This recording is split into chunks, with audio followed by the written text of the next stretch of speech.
Who owns a vibe? That question is at the heart of a lawsuit where one online influencer is suing another for copyright infringement. 24-year-old Sydney Gifford claims that Alyssa Scheel, a 21-year-old fellow influencer, knowingly replicated her aesthetic and her posts on social media. Amna Nawaz spoke to Sandra E. Garcia of the New York Times, who has been covering this story extensively.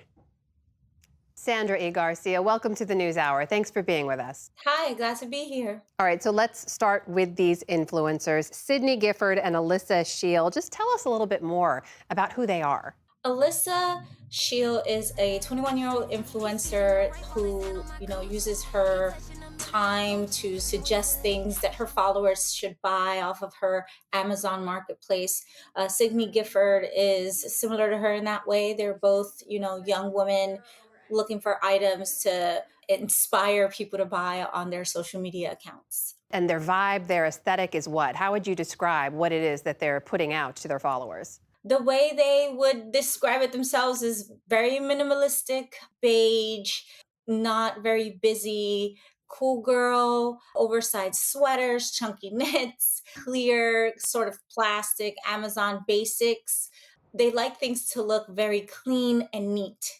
And what is the relationship between these two women? They've actually professionally collaborated before, is that right? They were influencers that followed each other at one point, and they met up to hang out. And they took some pictures of themselves to post and to brainstorm things that they could post on their social media accounts. And then their relationship sort of dissolved when Alyssa Shield unfollowed Sydney Gifford. So the idea that you can sue someone over an aesthetic, how does that work? Like, what is the case that's being made in federal court right now?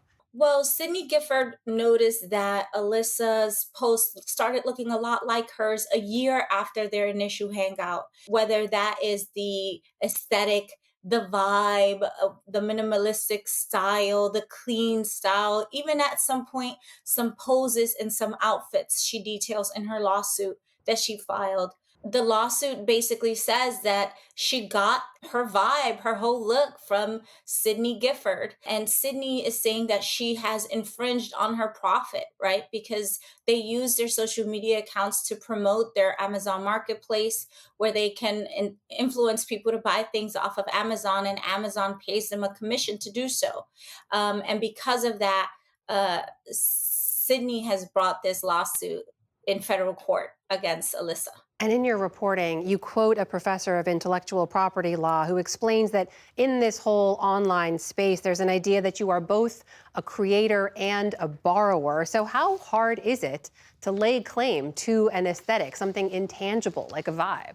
It is such a layered issue. The algorithm, feeds you similar posts, similar creators, similar influencers. If I see a rug and I take a picture on that rug, and it just so happens that another influencer took a picture on the rug a similar way, we could have both reached that last photograph by following a lot of different influencers, celebrities. And so it's hard to say that an aesthetic was reached because of one other influencer, especially when it's such a popular aesthetic.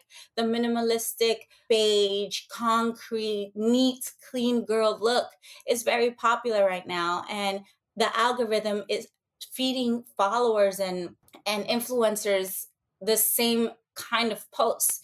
And so it's hard to say that this one influencer copied the other, as opposed to the algorithm fed her a million other posts that got her to that endpoint.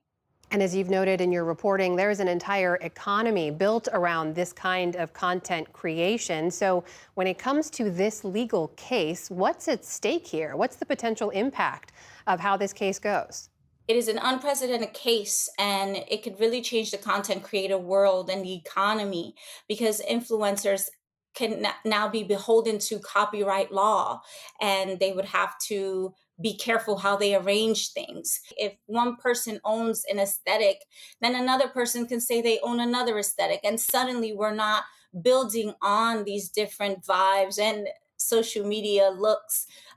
We are sort of stifling the content creator world if this case moves forward and it's ruled in favor of Ms. Gifford. It's a fascinating case. We're going to be following your reporting to see how it goes. Sandra E. Garcia of the New York Times, thank you for your time. Thank you.